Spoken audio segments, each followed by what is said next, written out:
Hello everyone and welcome back to Humble Heart Horsemanship. My name is Sabrina and in today's video I'm sharing with you some ideas for how to get involved with horses if you don't own one yourself. Horses are incredibly expensive to own. I spend anywhere from $3,000 to $5,000 a year on keeping one horse, and now that I have my second horse I'm expecting to spend somewhere around $6,000 a year to keep both of them. So during these really crazy times where the cost of living is already so high, it is completely understandable why some people cannot afford to own horses. But there are a lot of different ways out there that you can get involved with horses if you don't own one, so I'm just going to be sharing with you some of my ideas on that. My first recommendation for you is to see if there are any local horse rescues in your area and see if they have a volunteer program. A lot of times with horse rescues, they have a lot of horses and a lot of their day-to-day life is helping to keep these horses alive and well and helping to rehab them and hopefully find them forever homes.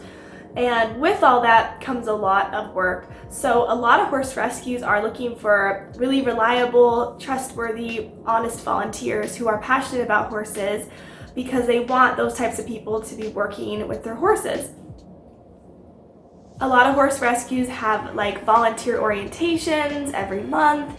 Some of them might have like work parties or work crews, and you likely can get on the schedule and help to take care of some rescue horses. That might involve, cleaning stalls, cleaning out paddocks, pastures, refilling water troughs. It might also include some vet care involved with helping to rehab the horses. If you have some horse experience under your belt, they might have you work on training the horses on the ground or under saddle. All different horse rescues are really different in how they have their volunteers work. So see if there's any local horse rescues, and I'm sure that they are looking for some volunteers to help them. Also, volunteering at a horse rescue is a great way to get hands-on experience and just hours around horses. A lot of times when people are starting out working with horses, it's very overwhelming, and it takes, honestly, just like people say, like 10,000 hours of working around horses from the ground and riding them until you feel really confident. But volunteering at a horse rescue or any horse stable can help you get those hours under your belt so you're a lot more comfortable around horses, and you're also going to be learning so much about horse care as well. Now I know we're currently in a pandemic, but another recommendation I have is to look and see if there's any horse camps in your area. These could be camps for kids or adults, and likely a lot of these camps need volunteers and they need bodies to help them, work with the people and the horses.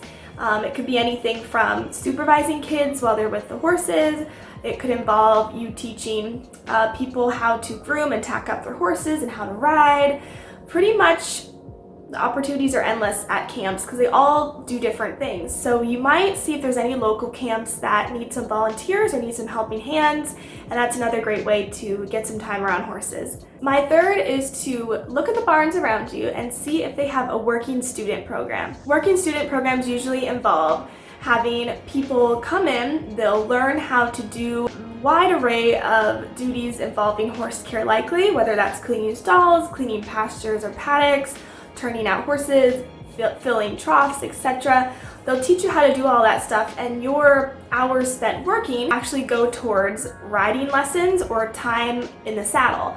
And a lot of these programs are really popular, so don't be surprised if there are like a waiting list. The barn that I currently work at has a waiting list with over 100 people on it. So sometimes these programs are really popular depending on where you're at. But see if there's a working student program in your area and see if you can participate in that or to get on the waiting list. Ever since I was a little girl, I've always enjoyed going to horse shows. I just wanted to be around horses, and the same still applies today. As an adult, I love going to horse shows mainly because I feel like I learn a lot from watching other horses and riders compete. And it's wonderful to be a spectator at a horse show because you get more exposure to horses, you can learn a lot from the experience, and they're also really fun. So see if there's any local horse shows in your area. Some might be free, some might have like a $5 or $10 entry fee, but if you enjoy watching horse shows and just being in the environment of horses, be sure to check out any shows. Another thing to do is if you have a barn that you're currently riding or working at, you could always go around to different boarders and ask if they need any help with their horses. There's a lot of time and effort involved with caring for a horse, and a lot of times because people's lives are so busy, they don't have the time that they really need to do all of the tasks that their horse requires. So you might find someone that just needs help like turning out their horse in the morning, or feeding it, or lunging it, or just grooming it. And if you can be that person, that's another way for you to be around horses. You could either offer it for free, like a volunteer service if you have the time, or you could charge a small service fee. My overall tip for you is to not give up on finding an opportunity where you can spend time with horses. Being a horse crazy girl myself, I have been in your shoes trying to find a situation where I could be around horses, work horses, ride horses, and you know what? Horses are so expensive, a lot of us can't afford to own them, lease them, or even take riding lessons. But just don't give up on finding that opportunity out there, because I'm sure there is something in your area that you could do with horses. Thank you guys so much for watching this video. If you did enjoy it, make sure that you scroll down, hit that like button, and subscribe, and I will see you in the next video. Bye! What we do here is go back.